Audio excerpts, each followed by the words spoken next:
I'm Emily Eflin, and I'm with the Atomic Heritage Foundation. Today is August 14th, 2013, and we are interviewing Marilyn Hanna. So first, could you give me your name and spell it? My name is Marilyn Hanna, M-A-R-I-L-Y-N-H-A-N-N-A. And could you tell me about when you were born, where you were born? Yes, I was born on a farm in South Dakota, Spencer, South Dakota, and I graduated from high school in 1941. So how did you first become involved with the Manhattan Project? It was through a civil service exam I took, and they sent me to Provo as a clerk typist, $14.40 per annum. So someone recruited you from Provo? Yes, a request came in for me to go to Lincoln, Nebraska, and there I was in the mail-in records department. I loved the lady in charge, and I thought the Dewey Decimal System was interesting. And I met a good friend there, Dorothy Bryant, and one of our checks, we bought fur coats. And I was probably there a couple years. And then 2 requests came in from Oakridge, Tennessee, clerk typists, and we accepted. And when we got there, we lived in a dorm, and both of us were sent to the personnel office in the administration building. How much were you told about your job at Oakridge? Absolutely nothing, because you know, we were all aware of security, of course. Our job in Oakridge, actually, they didn't tell us anything about it. When we got there, we lived in a dorm, and we both were sent to the personnel office in the administration building. I loved the people there. From the New Yorkers, they invited us to their city. And from Tennessee, I met a great friend, Mary Tolliver. And one day, they asked Mary and I to ride some horses for a feature of a day in Oakridge. And it is displayed there.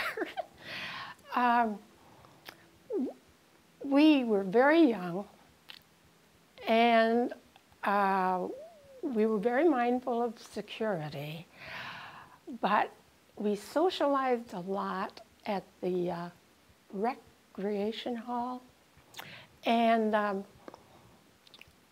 you could almost say it was enjoyable there. What kinds of activities did they have for the people living in Oakridge?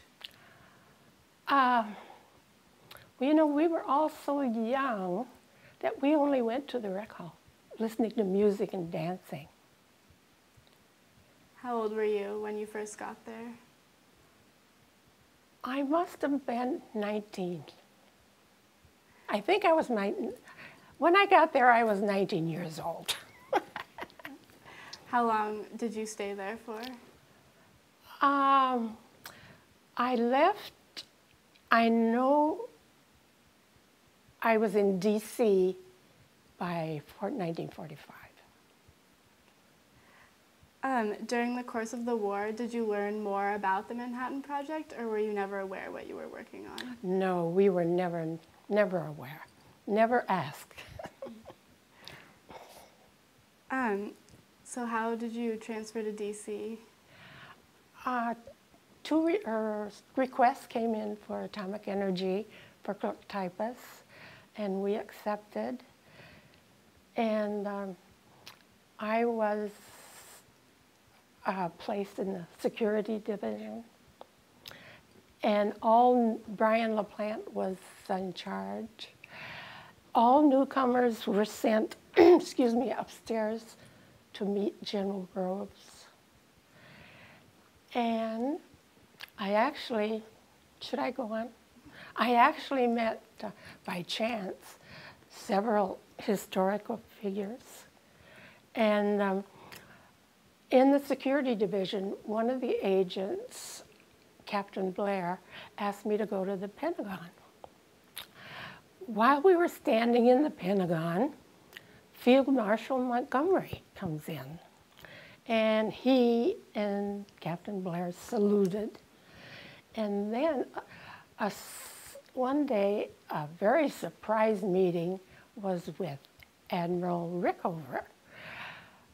We lived in McLean Gardens. There were women's dorms and men's dorms. And we all ate in the same cafeteria. There was another AEC employee named Joe Deal. And if we met at the same time, he would give us a ride to work. So we were on our way to work. Our traffic was terrible. And we stopped in one lane, and the car in the next lane was also stopped. Admiral Rickover was in the car. He got out with a box of doughnuts, and he gave M, Dolores, and I, and Joe Deal a donut. So one other time, I had transferred from security to patent branch. And I was a receptionist for Roland Anderson from Brooklyn, New York. And a man came to my desk, and I asked him his name, and he said, Seaborg. And I, of course, didn't know him. So I told Mr. Anderson, Seaborg is here. He jumped up and put his coat on, and I escorted Glenn Seaborg into Mr. Anderson. So going back to your time at Oakridge, can you talk a little bit about your living situation there? Yes, in the dorm, it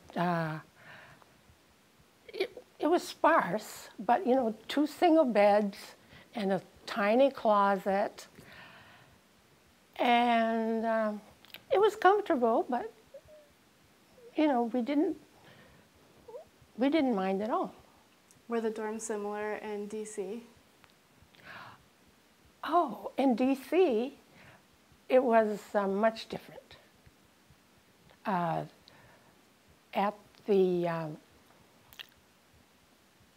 Arlington Farms, it was all single rooms, but small.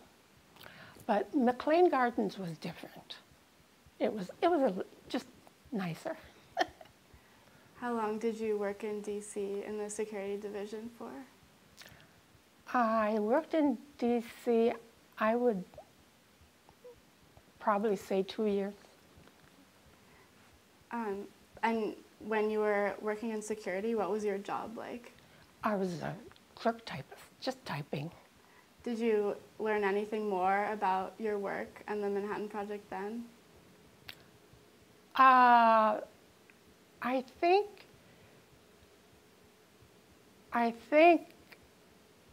no, I didn't really learn any more, but when they actually knew that the bomb was being made, I had already left Oakridge. I didn't know that much, but that would be all. When did you learn that you had been working for the Manhattan Project? I think I knew I was working at the Manhattan Project. There are a lot of New Yorkers there. But you got so mindful of security, you could just type something, and when you would just only hope. It was carbon copies then. You would only hope that you did not make a mistake. But then whatever it was about, it was I mean, you got so used to you didn't even pay any attention. So were you typing confidential information? Oh, everything was practically top secret. What could you tell your family about what you were doing in Oakridge and DC? What did I tell them? I enjoyed it. I was typing a lot. I met a lot of people from everywhere. It was very interesting. I was wondering if everyone got to know each other very well when they were working together. Oh, yes, yes. I had lots of friends. I know, so you mentioned you were horseback riding for that picture. What kinds of activities did you do? You said you went to the rec hall, but did you also go horseback riding or do more outdoorsy things? No. Like I say, we were so young, we just enjoyed meeting everyone and listening to music and dancing. So, were you married at the time? No, no, no. And did you have any other connection to the war besides your work for the project? Oh, yes. I had 4 brothers fighting, and 2 cousins from home fighting overseas. They were having a terrible time.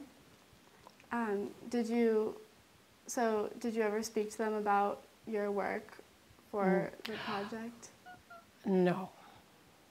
No. After the war, I did receive a certificate from Atomic Energy Commission, and actually I took it to my aunt's home. She was going to get everyone who had been fighting together. So I brought it to show. Well, after I heard that Norman was wounded and Searle was shot twice, Glenn was in a prisoner of war camp in Germany, my cousin Jean was in the ACAC, my other cousin Burl had flown 50 missions. My life just sort of paled, and after that I didn't keep the certificate. What was the relationship like between the military and the civilians when you worked for the security division in DC? Oh, in DC? I don't remember it close to the military. Like in Oakridge, you know, there were Navy, Army. Were you in contact much with people who worked in the Army? Or did they keep Only separate? at dancing. Sorry. And they were young people. When we were socializing, yes, I did meet people from the Army, Navy, all young people. Could you talk about what it was like to meet General Groves?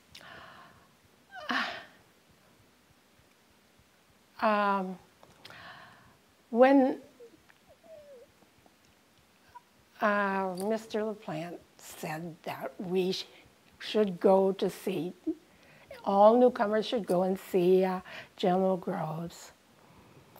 I remember going there, meeting him, but you know, I don't remember anything about what he said even. When I saw pictures of Hiroshima that came in the security division, and it was horrifying. But I also knew how all of our men were facing terrible challenges, and especially at Okinawa. So it was, you know, it was not nice to see, but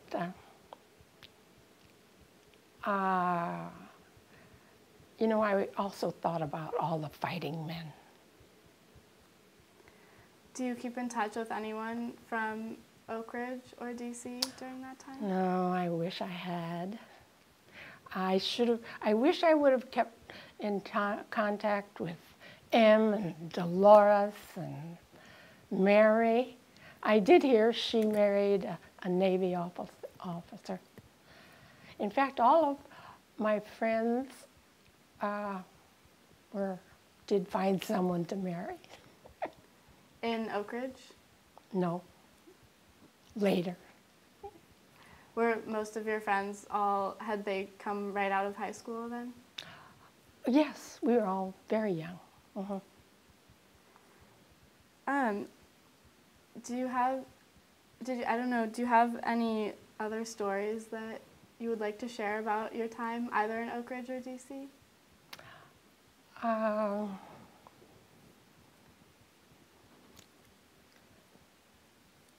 Atomic Energy did have dances for everyone, and it was very social. And I remember dancing with my boss, Roland Anderson. That's about all I remember of it.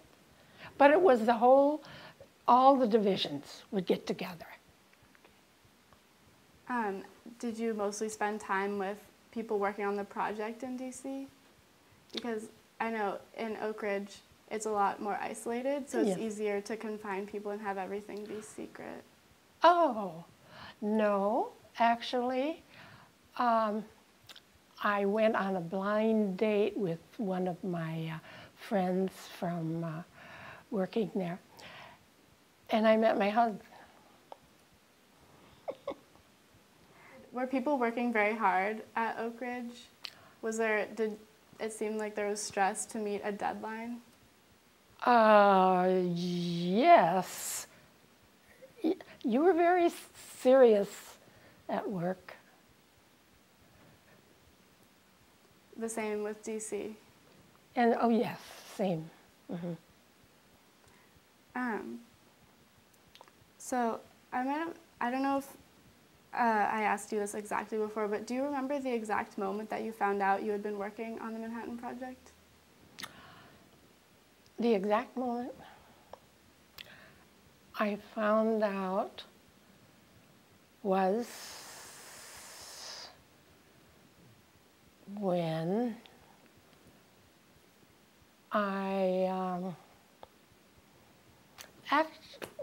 when I read or heard about the people in Oakridge celebrating. Oh no, that's not it. That was when they found out it was the bomb. But I don't know, somehow or another, I knew that it was always the Manhattan Project.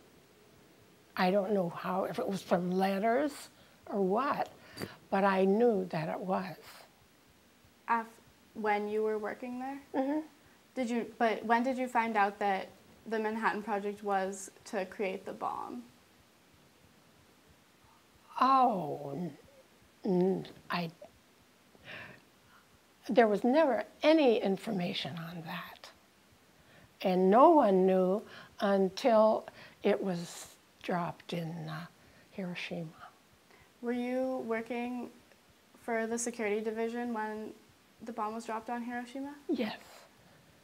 I did see the pictures from Hiroshima. What was the reaction in the security division? One of the security agents showed me the pictures, and I said, it's absolutely terrible. And he said, I think I'll go to lunch. It didn't bother him at all. Did you find that most people had his reaction or yours? You know, that's the only person that I actually know who looked at it when I looked at it.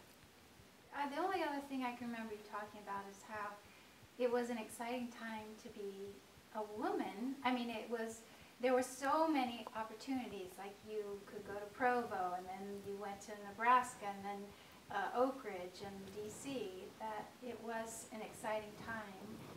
That was because in terms of all the jobs. Right. it was because of the shortage of labor. Right, Okay. and so in a way, you kind of entered the workforce at a time when there was a great need for women, and it gave you a lot of opportunities. Yes, there was more women than men working at Oakridge, it seemed like. I actually enjoyed living on the farm. You could ride a horse every day, or but when we thought of going to Oakridge, 19 years old, we thought of plantations, hoop skirts, we're very excited about that. But I just totally enjoyed moving and meeting so many different people. Did Oakridge seem very modern compared to where you came from? No, it seemed like a working place. No. Yeah. Everyone I worked with was young and a woman. I enjoyed it very much.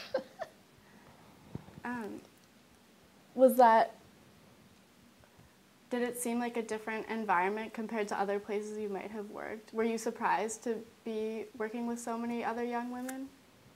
No, I enjoyed it, but I knew that, all the men were at war, and I expected to see a lot of women.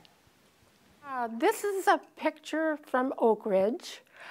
One day, Mary, did I do that? Asked me if I could ride a horse, and of course I said yes. So she said they wanted us to ride some army horses for a day, depicting a day in Oakridge. So we agreed to. But I wanted to tell you about the getting to Oakridge.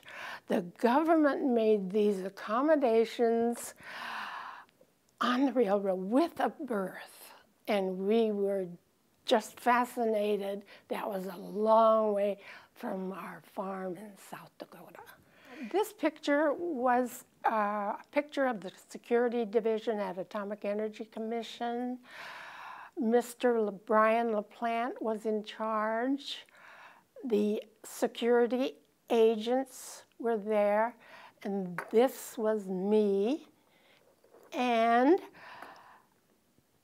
this is a picture of McLean Gardens where we worked. The government had made all arrangements. Everything was great. And there was a cafeteria for us and everything. This is a picture of me that was taken at Oakridge. I was probably 19. My friend Mary Tolliver and I exchanged photos. That's it. Do you remember what they were taking your photo for? Oh, we did this on our own. Okay. Yeah. We were good friends.